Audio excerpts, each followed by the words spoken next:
See, just to recap a little bit, I want to thank all the Cyclone fans that came out. It was a really good crowd and a good environment. So I'm challenging them now that we're going forward. I'm challenging them to show up one more time at Hilton. It's not a super convenient time. It's 7 p.m. on Sunday night, but I think it's important that we finish this thing off right. I think unofficially, if we can win Sunday night, we'll tie in terms of standings and wins and losses for the year. So considering all the injuries that we've had this year and just the adversity we've had to compete at that high level, the Big 12 is a credit to these guys and just their persistence to stay in there. So we got Missouri on Saturday, which is going to be a little different. And we've got North Dakota State at 7 p.m. on Sunday night. So probably need to talk about Saturday real quick here, then I'll open up for questions. We're going to, for various reasons, mostly NCAA seedings and qualification spots for the conference and all that kind of stuff, we're going to we're really kind of forced into a situation because we made some moves with some weights and stuff that we're going to keep some guys back here to wrestle in a tournament that we're having at Gilbert High School.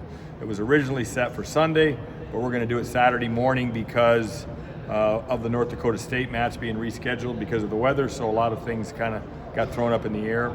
But we're going to keep right now Carr, Colbray, Coleman, all the C's, Dagan back for sure because we need some matches to do what we need to do to help to make sure we get allocation spots for the conference and those individuals that I just mentioned, number one, and also potentially help seeds going into the NCAA tournament. So it's more of a strategic move. So we're going to go with some starters and some backups will go to Missouri. We'll post that soon, and we'll, like I said, the guys that I just mentioned and maybe even a few more will be staying here in Ames wrestling Saturday, and then they'll wrestle Sunday as well. What's it been like navigating this season with all the injuries, especially to top guys like Dagan and Carr? Yeah, to think that you don't have, Carr and Gomez, Gomez too, yeah. so it's been a different year. I mean, the one thing back now, looking at it, and it kind of jumps out at you more, is last year we didn't have one injury and one dual meet, and that is crazy, crazy unusual. And so I guess to average it out this year, we've had a lot of guys out, and we missed a lot of guys, and so, you're doing the best job you can. Like I mentioned Sunday night, I like the fact where we're at right now. I like I think we're wrestling as good as we've been wrestling, and we're getting guys healthy. And like I said, we're going to wait Carr in Saturday morning, and we'll see if he goes or if he doesn't go. But he's up back on the mat working out, so we're progressing there. So yeah, been a different year.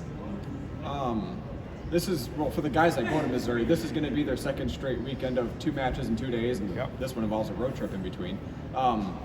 How much of a benefit is that getting prepared for championship season? I think it's a benefit. I mean, they're going to be a little tired Sunday night, but I think we saw the benefits of it this weekend, and really get to see the benefits of it. Hopefully the Big 12s, and even the guys that are staying here, they're going to get a 2-hour weigh-in on Saturday, and then a 1-hour weigh-in on Sunday, and it doesn't get more real than that. So, by design, I wanted to put the last couple weekends that we had opportunities to compete with back-to-back weekends, so we could get ready. Coach, you must have heard from a lot of fans about the performance this past weekend and the atmosphere too.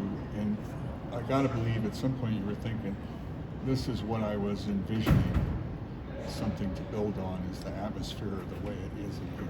No, most definitely Sunday was a lot of fun, and it's amazing that with 5,200 people that you can get that place that loud. And so good crowd. And really loud crowd, and I think the guys that didn't wrestle for us were big difference makers too. I challenged the other 25 or 30 guys to get involved, and man, they got involved. A lot of the social media stuff that's been out there the last couple of days has been more about the other guys and the 10 guys, and that's pretty cool.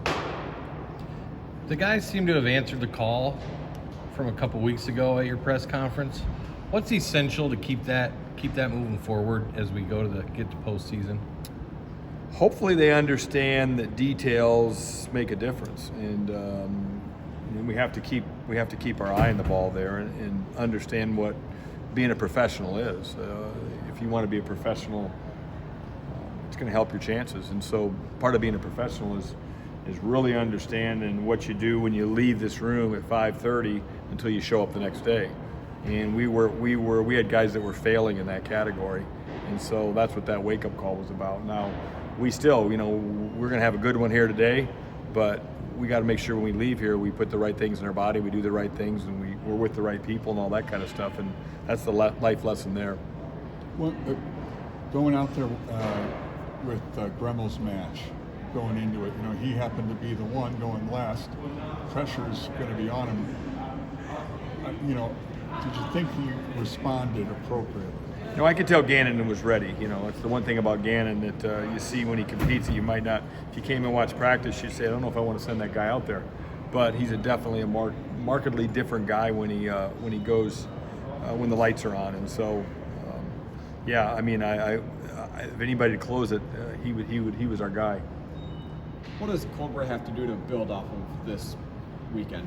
He's And got to last want two more. weekends. He's got to want more. You know, and he did a good job, but there's, you know, and I'm challenging. That's what coaches do. We keep raising the bar. There's more there, and we got to have more, and we got to get more in here so we can get more out there. And so, you know, the guy had a tough week last week. That's what people don't understand is, you know, he was really. We had a bug going around, and he was one of the last ones to get it. And he got it, you know, midweek last week, and you know, he was basically out of the room for 2 days, and weight was an issue for him because he couldn't keep anything down. He was so sick. So weight was an issue, but you know, it does zap you. So he came back in and got a workout in on Friday and felt so-so, and Saturday was game time and Sunday was game time decisions, both of them. How do you think Deegan has responded after his sudden victory loss? Oh, he'll be fine. He rolls with it. His memory's about that long, so he'll be fine. How's his shoulder doing? I mean, I noticed a couple times during the match he was shaking it a little bit. If the wind blows hard enough, it goes out. All right, so it's not perfect, but you saw, you know, it doesn't affect him. He's a pretty tough customer. To go out and wrestle a guy like Max Thompson, and I mean, the guy's shoulder literally, I think, slid out while he was warming up before the dual meet. I think that's pretty documented. So I'm not saying anything that's not out there to watch. Do you think David Carr's back to 100% at this point? He's close, not quite. Yeah, and we'll see. This week's gonna be big. Today and tomorrow will be big to see how much we use him this weekend. I'd say he's 50-50. How big will it be, I guess, heading into Big 12? Oh, he'll be good by then. You know, the way that he's healing up in the workouts that he had yesterday, and the workout he had this morning, he's looking good. It's just a matter of now it's reps and getting him, you know, making sure he gets that cardio back underneath him. How's Alex Mackel look this week? I mean, he kind of took a tough one last weekend to Schwarm. Well, he was in yesterday on his day off, and then he was in an individual this morning that I watched him go through an individual, and he did a really good job there. So, you know, sometimes that's a wake-up call. And he just made a mistake against a guy, like I said, you don't take a slippery guy and roll across your own back with him. If you get a slippery guy and you put yourself to your back, that's a lesson learned.